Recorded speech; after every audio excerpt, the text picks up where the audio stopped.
The rain poured down like a curtain, the glass shivering with every gust of wind.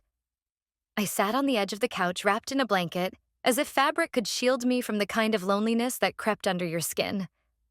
My husband was away again. Fourth business trip in 2 months.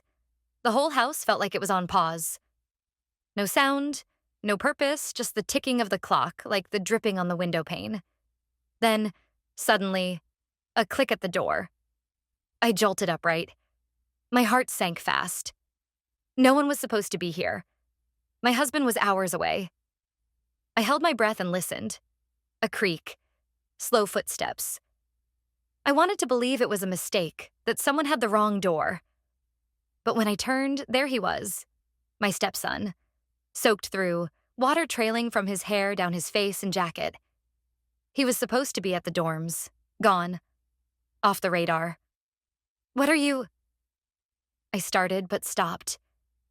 Even my voice didn't sound like mine. He just stared. It wasn't threatening or angry, just deep, like he was looking through me. And it felt physical, like I wasn't being seen, I was being scanned. Nothing hidden. He stepped inside without a word, closed the door, looked around like the house was smaller than he remembered, or maybe just smaller with me in it. I got up, trying to keep control of the moment. I offered, "You're drenched. Let me get you a towel." He didn't take it, just moved closer, and I noticed a drop fall from his chin straight onto the floor. Such a small thing. Ordinary, but it etched into my memory. I took a step back. Not from fear, just from the pressure in my chest, the way my heartbeat was loud enough to drown out the storm outside. I left the room, found an old towel in the hallway closet, and clutched it like it could somehow reset the scene. I knew how stupid it looked, but it was all I had. When I came back, he was closer than before, just standing there, watching. I handed him the towel, and when his fingers brushed mine, it was nothing, and yet somehow everything. A shock, a moment too long. He turned away, dried off in silence, then walked upstairs. I stayed frozen in place, heart pounding, throat dry, towel still in my hands like a prop from the wrong play. Nothing happened, I told myself. But the way it felt, I knew it wasn't nothing. I lay in bed but couldn't sleep. The creaks, the quiet footsteps, the wind pressing against the glass. It wasn't any of those that kept me awake. It was the silence. It rang in my ears, louder than sound. What was he doing here? Why now? Why like that? I tried to rationalize. Maybe he argued with his dad. Maybe things were tense at school. Logical answers. Reasonable. But my gut said something else. Just before dawn, I got up and stood by my door, hand on the knob. Not from fear, but from the tension building behind my ribs. So much had shifted in one evening, and yet nothing had really happened. Or had it? And what scared me more, if it was just an accident. Or if it wasn't. It was late. The house had gone still in that eerie, weighty way it does just past midnight, when the silence feels thicker than the dark. I walked downstairs barefoot, the hardwood cool against my skin. I hadn't been able to sleep. Again. I told myself I just needed water. Something simple. Mechanical. But the moment I stepped into the kitchen, I stopped cold. He was there. Sitting in the dim light, elbows resting on the table, staring down at nothing. I hadn't heard him move, hadn't expected him to be awake. He looked up slowly when I entered, and in that split second, something shifted in the air between us. The same invisible tension from the night he arrived. It was back, but worse. Sharper. I wanted to turn around and walk out. I should have. But I didn't. I moved to the sink and poured a glass of water, my hand barely steady. I could feel his gaze on me. Calm, unreadable, but present. I forced myself to act normal. Drink, breathe, leave. But then he said quietly, "I couldn't sleep." I didn't answer. I couldn't. My throat was too tight and his voice echoed in my chest in a way it had no business doing. When I turned around, he was standing, closer than before. We weren't touching, but it felt like we were. I tried to focus on anything else. The hum of the fridge, the clock ticking, but everything else fell away. I said the only thing I could. You should rest. But I didn't step back. I didn't move at all. He took one step closer. Just one. But it was enough to close the space that shouldn't have existed between us. What happened next was nothing and everything. He kissed me. Software.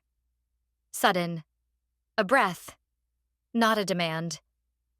And I let him. For a single second, I didn't resist. The moment stretched far too long for something that never should have happened. And when I pulled back, it wasn't in panic. It was in disbelief. At myself. At him. At all of it. My heart was pounding so loudly I was sure it filled the room. I whispered, "This can't," but before I could finish, we both heard it. The sound that shattered everything. A car door, then keys in the front lock. My husband. My body froze. I backed away quickly, my pulse a thunderstorm in my chest. He didn't follow. He didn't say a word. He just looked at me, steady, unblinking, and then turned, disappearing back into the hallway. I stood in the kitchen, shaking. The front door opened.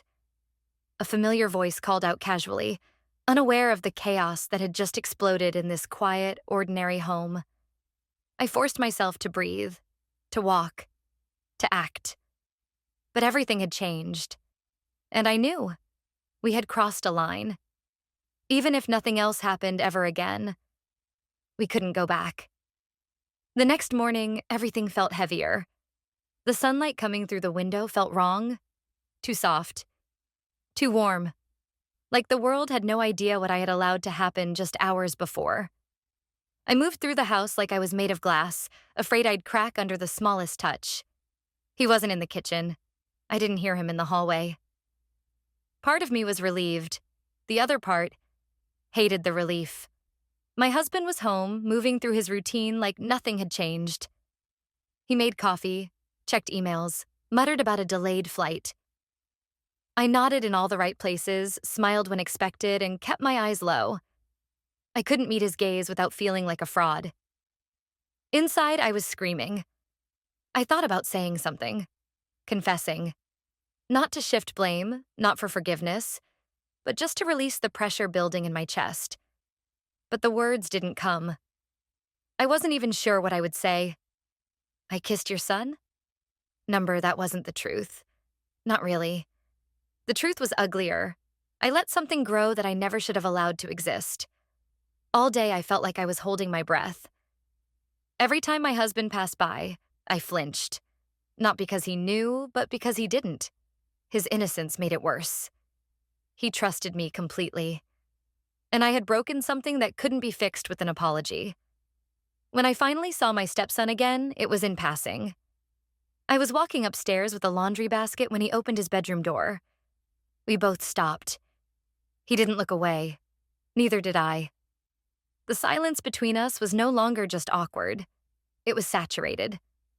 Heavy with the weight of what we didn't say. I waited for him to break eye contact, to act like nothing happened. He didn't. And that scared me more than anything. I turned and walked away. That night, I couldn't eat. I picked at my food while my husband talked about a client call and something about the weather in Seattle. I nodded again, pretended again. I felt like a ghost in my own life, floating from one lie to the next.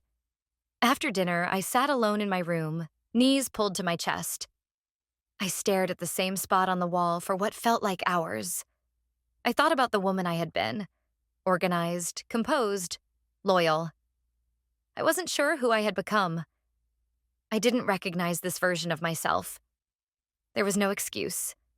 No story I could tell myself to make it okay. It hadn't been passion. It hadn't been love. It was loneliness, tangled with guilt, wrapped in silence.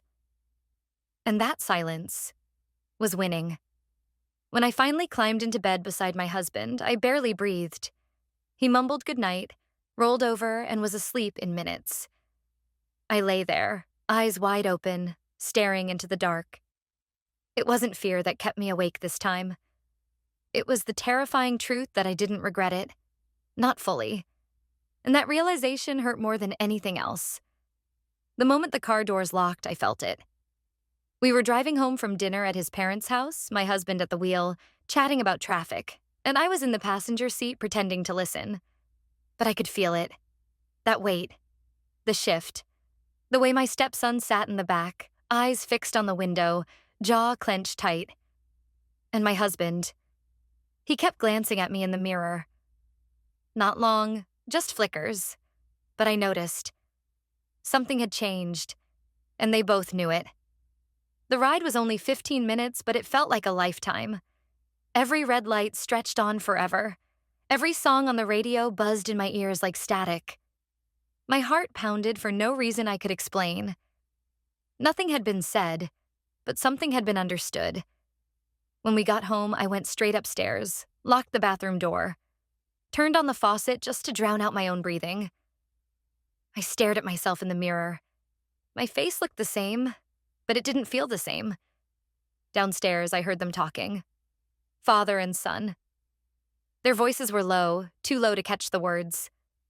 I leaned closer to the door. Nothing. But the tone. I recognized that tone. It wasn't casual. That night, the house felt smaller than ever. We weren't speaking about it, no one would dare. But the silence between us was now shaped like a truth no one could hold. The next day, it got worse. At breakfast, my husband sat at the table longer than usual, just watching me, asking idle questions about my sleep, about my plans for the day. Nothing unusual. But his smile didn't reach his eyes. And my stepson? He avoided the table altogether, said he wasn't hungry, stayed in his room. I could feel his absence as loudly as if he were still sitting there. Later that afternoon, I caught a glimpse of my husband standing in the hallway, holding my phone. He wasn't scrolling, just staring at the screen. He didn't say anything when I walked in, just handed it back and said, "Your screen lit up." That was all, but it wasn't all. My stomach dropped, because there were no messages, no calls, no reason for him to be looking. Only instinct, and instinct rarely lies. That evening, we all sat in the living room. The TV was on, but no one was watching. My husband on the left, me on the right, and the space between us too wide for comfort. My stepson came in, paused, then sat on the floor. Not too close, but close enough. I couldn't breathe. The air felt like it was thick with smoke. Not from fire, but from friction, from pressure, from words unspoken and lines already crossed. I excused myself early. In my room, I sat on the floor, back against the door, and tried to steady my thoughts. I had told myself we could pretend, that we could move on, reset, rewind. But no one was pretending anymore. And I could feel it in every look, every pause, every breath. Something was going to give. And when it did, it wouldn't be quiet. The guilt was becoming unbearable. Every sound in the house felt amplified. The creak of the stairs, the hum of the fridge, even my own heartbeat. I couldn't think straight anymore. Everything in me screamed for space, for silence, for a reset I couldn't find. So I did what I hadn't done in years. I called a therapist. I kept it vague. "A complicated situation," I said. "Family tension." She nodded like she'd heard it all before. Maybe she had. Maybe that was the point. We talked about boundaries, about control, about choosing responsibility over impulse. I left her office with a notebook full of thoughts and a plan to reclaim my peace. But peace didn't wait for me at home. That evening, my husband worked late. I was alone in the kitchen, stirring soup, trying to stay grounded in the ordinary. I focused on the sound of the spoon against the pot, the smell of garlic and thyme. Then I heard him behind me. I didn't turn around. He didn't speak, just stood there. The silence stretched until I couldn't take it anymore. I turned. He was leaning against the door frame, arms crossed, eyes unreadable. I opened my mouth. ready to say something final, to push him away, for real this time. But before I could speak, he stepped forward. Close? Too close. I'm trying to stop this, I whispered, barely louder than the simmering pot. I know, he said. And that was all it took. Because then, without permission, without logic, without sense, he kissed me again. It was different this time. Softer. Slower. Not rushed. Not stolen. And for one awful moment, I let it happen. I didn't move. Didn't push him away. Didn't scream or run. I just stood there, lips against his, feeling everything I was trying to forget. And when I finally broke it, stepping back with shaking hands, I hated what I saw in his face. He wasn't confused. He wasn't apologetic. He looked certain. I can't do this, I said, louder now, firmer. He didn't argue, just looked at me like he already knew I'd say that. And that terrified me more than anything, because part of me wasn't sure I meant it. I left the kitchen without another word, went upstairs and locked the door. I didn't cry. I didn't scream. I just stood there, palms on the cold wood, trying to feel human again. I had told myself I was in control, that this could be stopped with enough willpower and distance. But that kiss proved me wrong. It wasn't just about loneliness anymore. It was about the fact that someone looked at me like I mattered, and no amount of therapy could undo how that felt. I caught the look in his eyes before he could mask it. It happened over breakfast. I was buttering toast. He was scrolling through emails. And then suddenly, he stopped. He looked at me just for a second too long. Not with suspicion exactly, but focus, awareness. He knew something, not everything, but something. My stomach flipped. I smiled too quickly, too wide, tried to shift the moment. But the way he blinked slowly, setting his phone down, something inside me knew. We'd crossed the threshold of being able to hide. Later that day, I noticed my stepson's bedroom door was open. Empty. At first, I thought he was in the shower, or maybe outside. But hours passed, no sound, no movement.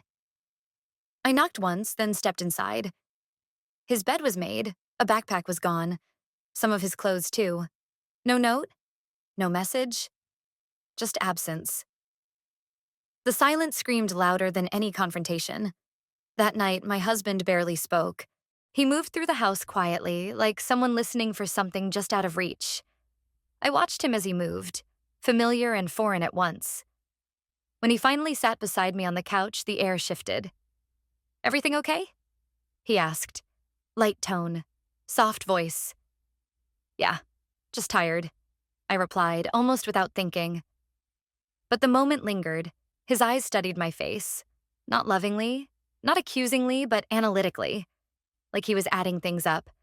Subtle details, half-missed conversations, changes in tone, space that had grown between us too quickly to ignore. That was the moment I realized something awful. He didn't know what had happened, but he could feel what hadn't been said. Later that night, I found myself sitting on the edge of the guest bed. My journal open, pen frozen above the page. I didn't know how to write the truth without confessing too much. I wanted to release it, get it out of my body, but the words wouldn't come. I wrote only one sentence. His absence feels louder than his presence ever did. It wasn't just guilt anymore. It was grief.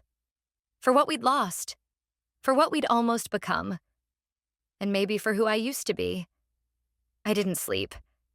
At some point, I went downstairs for tea and found my husband in the kitchen. He looked at me with calm eyes and asked if I wanted honey. I nodded. But it felt like we were characters in a play we no longer believed in. And in that space between words, I felt the collapse beginning. Not a dramatic explosion, not screaming or betrayal, just unraveling. Quiet, software devastating. Because what do you do when your husband begins to suspect you've emotionally left, but he can't prove it, and you're too ashamed to confirm it? You sit across the table, you stir your tea, and you wait. He came back 1 week later, no message, no warning, just the sound of the front door opening in the middle of a quiet afternoon. I was folding laundry in the living room when I heard it. The shift in the air. The soft footsteps I hadn't realized I'd memorized. I didn't turn around at first. I needed a moment to prepare. When I finally looked up, he was standing in the doorway, backpack slung over one shoulder. Face unreadable, eyes steady. "I came to get the rest of my stuff," he said, calm, collected, like someone who had rehearsed every word. I nodded. We didn't speak again until he stood at the threshold of his room. I followed without thinking, standing a few steps behind. Not close enough to blur the lines again, just close enough to finish something. "I thought about everything," he said, not facing me. "I know it can't keep going. I'm not here to make it harder. I wanted to say thank you. I wanted to apologize.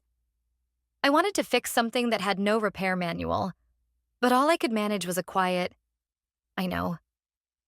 He turned to face me, and for the first time I didn't feel pulled, didn't feel the chaos or the weight, just a strange, quiet kind of sadness.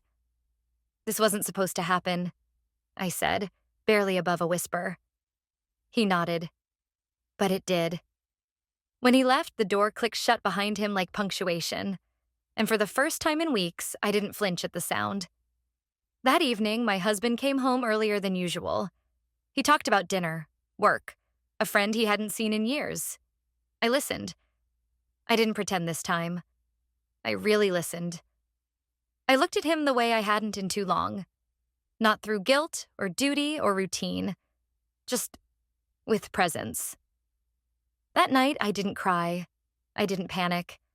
I sat by the window with a cup of tea and let the quiet be just quiet. No storm, no noise, just me. In the days that followed, I found myself moving differently. Not to hide, not to perform, just to exist.